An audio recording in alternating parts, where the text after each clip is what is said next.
Just yesterday, I raced a trail 50K and I had the worst time of my life. I'm not exaggerating. It was the worst race of my life. About zero point 0.1 miles in to this 50K, I could taste blood. And about a quarter mile in, my lungs felt like they were contracting and squeezing. And I ended up finishing it, but it took so much effort. And I learned a lot from this that I wanted to share with other people who like racing or into running.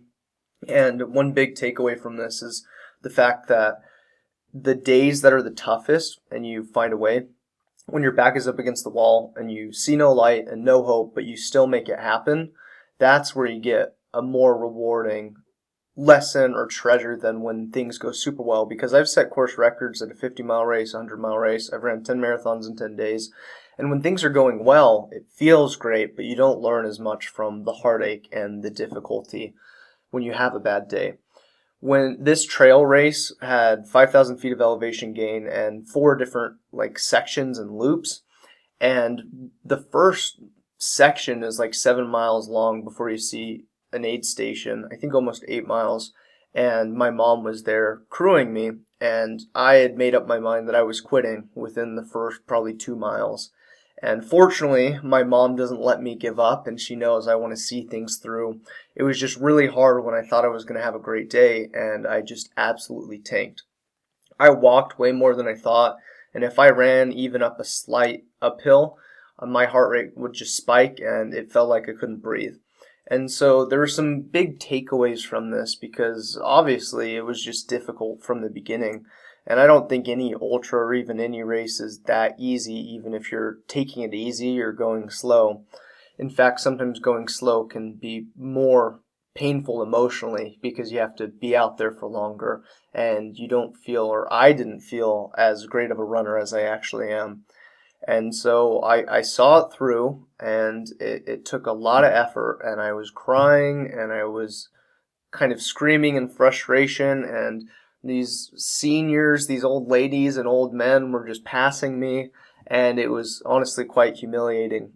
But there was a big takeaway I got from this that I think is more empowering than setting course records or winning races, and that's that I'm really fucking hard to kill. I don't give up easy, and that is so valuable, not just for running, but in life in general.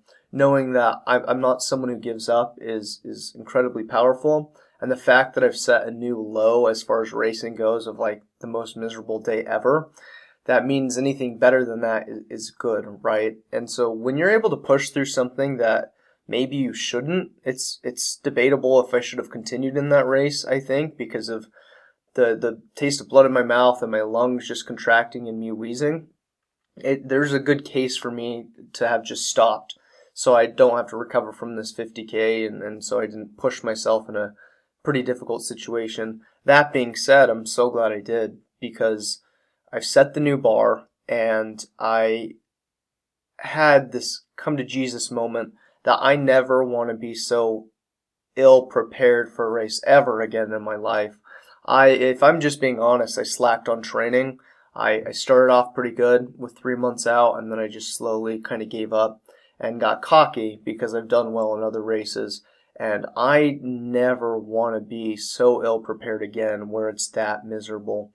Maybe there's times where I'm going to be super prepared and it's still pretty difficult on a bad day if I'm sick or something, but I never want the factor of that being a bad race being ill preparation, not preparing enough. And that's something I feel rejuvenated by, the fact that I pushed through this, and it was so painful. I just laid down after I crossed the finish line and wept and cried. And my mom had to kind of talk me through that a little bit, and she did great to support me. But my point is, I never want to experience that much pain and frustration from ill preparation ever again. I should have done more hill sprints. I should have put in more volume. I should have ran up hills more often to get better at that. And I think this is something that's going to change my life forever when it comes to running. This is the growth that comes from very difficult days. And part of me in the race wanted to just quit because I thought that would be motivating I never want to quit again, right? But the fact that I pushed through and experienced that pain and sat with it as long as I did, I think is incredibly valuable, because I never want to experience that level of despair ever again. And maybe it's unavoidable, but it's definitely not going to happen where I'm ill prepared, and that's one of the reasons why it sucks.